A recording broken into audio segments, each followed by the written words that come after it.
special broadcast by His Excellency President Muhammadu Buhari, Commander-in-Chief of the Armed Forces, Federal Republic of Nigeria, to mark Nigeria's 57th independence anniversary.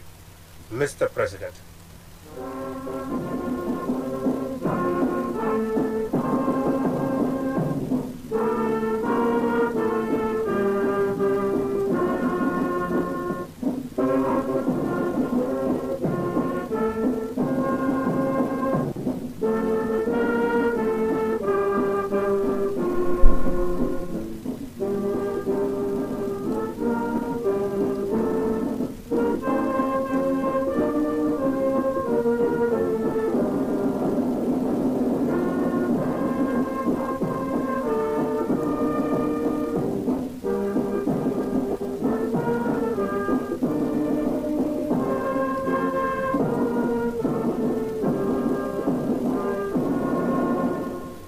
My dear Nigerians, October 1st remains a official date for all Nigerians, as this marks the day when we attained one of the most precious of human desires, freedom.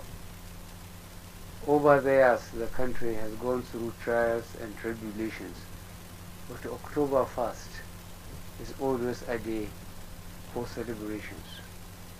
It is a day for thanksgiving, reflection, and rededication. It is also a day for remembrance. We should remind ourselves of the recent journey from 1999 to 2015, when our country happily returned to democratic rule. However, in spite of oil prices being an average of 100 United States dollars per barrel and about 2.1 million barrels a day, that great piece of luck was squandered and the country's social and physical infrastructure neglected. We were left with no savings and huge infrastructure deficit. The APC government's campaign rallying cry to restore security, rebalance the economy, and fight corruption was not all rhetoric. The country must first be secured. The economy must be rebalanced so that we do not depend on oil alone. We must fight corruption, which is Nigeria's #1 enemy. Our administration is tackling these tasks in earnest. In the past 2 years, Nigeria has recorded appreciable gains in political freedom. A political party at the center losing elections of state governor, National Assembly seats, and even state assemblies to the opposition parties is new to Nigeria. Added to these are complete freedom to associate, to hold, and disseminate opinions. Such developments clearly attest to the country's growing political development. But like all freedoms, this is open to abuse. Recent calls on restructure, quite proper and a legitimate debate, has let in highly irresponsible groups to call for dismemberment of the country. We cannot and we will not allow such advocacy. As a younger officer, I took part from the beginning to the end in our tragic civil war, causing about 2 million lives, resulting in fearful destruction and untold suffering. Those who are agitating for a rerun were not born by 1967 and have no idea of the horrendous consequences of the civil conflict which we went through. I am very disappointed that the responsible leaders of these communities do not warn their hot-headed youth what the country went through. Those who were there should tell those who were not there the consequences of such folly. At all events, proper dialogue and any desired constitutional changes should take place in a rational manner at the national and state assemblies. These are the proper and legal fora for national debate, not some lopsided, undemocratic body with predetermined set of objectives. Government is keeping up the momentum of dialogue with stakeholders in the Niger Delta to keep the peace. We intend to address genuine grievances of the communities. Government is grateful to the responsible leadership of those communities and will pursue lasting peace in the Niger Delta. On security, Nigerians must be grateful to our gallant armed forces for rolling back the frontiers of Boko Haram's terrorism, defeating them and reducing them to cowardly attacks on soft and vulnerable targets. Nigeria is grateful to its neighbors and the international community for the collective efforts to defeat this worldwide menace of terrorism. Not even the most organized and most equipped police and security forces in the world can escape the menace of modern-day terrorism, as we have seen in recent years in Europe and other parts of the world. But we are not letting up. Our armed forces, in an effort to enhance the operational capability of troops of Operation Lafia Dole, have established mobile strike teams in the northeast. These will ensure the final push to wipe out the remnants of Boko Haram. In addition, through targeted air strikes, most of the leadership and identified logistic bases and routes of the insurgents have been neutralized. The armed forces have established a naval presence in the Lake Chad Basin as part of the coordinated military efforts to curtail the movements or re-emergence of the sect in the area. Government is working around the clock to ensure release of the remaining Chibok girls, as well as other persons in Boko Haram captivity. Government will continue to support the armed forces and the other security agencies to fight not only terrorism but kidnapping, armed robberies, herdsmen, farmers violence, and to ensure peace, stability, and security in our country. With respect to the economy, the government has remained proactive in its diversification policy. The federal government agricultural anchor borrowers program, which I launched in November 2015, has been an outstanding success, with 43.92 billion naira released through the Central Bank of Nigeria and 13 participating institutions. 200,000 smallholder farmers from 29 states of the Federation benefited. 233,000 hectares of farmland cultivating 8 commodities, namely rice, wheat, maize, cotton, soya beans, poultry, cassava, and groundnuts, in addition to fish farming. These initiatives have been undertaken in close collaboration with the states. I wish to commend the efforts of the governors of Kebbi, Lagos, Ebonyi, and Jigawa states for their support to the rice and fertilizer revolutions.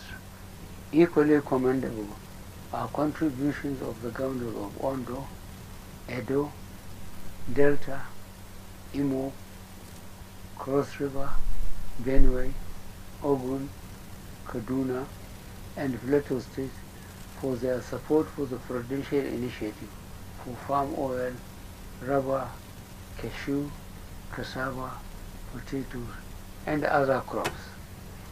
With the abundance of rainfall last year and this year, agriculture has enjoyed divine intervention. Since December last year, this administration has produced over 7,050,000 kilogram bags of fertilizer. 11 blending plants with a capacity of 2.1 million metric tons have been reactivated. We have saved 150 million United States dollars in foreign exchange and 60 billion naira in subsidy. Fertilizer prices have dropped from 13,000 naira for a 50 kilogram bag to 5,500 naira. Furthermore, a new presidential initiative is starting with each state of the Federation creating a minimum of 10,000 jobs for unemployed youth, again with the aid of central banks' development finance initiatives. Power remains a huge problem. As of September 12th, production of power reached an all-time high of 7,001 megawatts. Government is increasing its investment, clearing up the operational and financial logjam, bedeviling the industry. We hope to reach 10,000 megawatts by the year 2020. Key priorities including better energy mix through solar and hydro technologies. I am glad to say that after many years of limbo, Mambila Power Project has taken off. Elsewhere in the economy, the sufficient window created for manufacturers, investors, and exporters foreign exchange requirements has proved very effective. Since April, about 7 billion United States dollars has come through this window alone. The main effect of these policies is improved confidence in the economy and better investment sentiments. The country has recorded 7 consecutive months of lower inflation. Naira rate is beginning to stabilize, appreciating from 525 naira per 1 United States dollar in February this year to 360 naira today. Broad-based economic growth is leading us out of recession. Furthermore, in order to stabilize the polity, the federal government gave additional support to states in the form of state excess crude account loans, budget support facility, stabilization fund release to state and local government as follows: 200 billion naira in 2015, 441 billion naira in 2016, 1 trillion naira in 2017. Altogether 1.642 trillion naira. This was done to enable states to pay outstanding salaries, pensions, and small business suppliers who had been all but crippled over the years. In addition, the government's current 500 billion naira special intervention program is targeting groups through homegrown school feeding program and power job creation to provide loans to small-scale traders and artisans, conditional cash transfer, family homes fund, and social housing scheme. Fellow Nigerians, we are fully aware that fighting corruption was never going to be a straightforward task.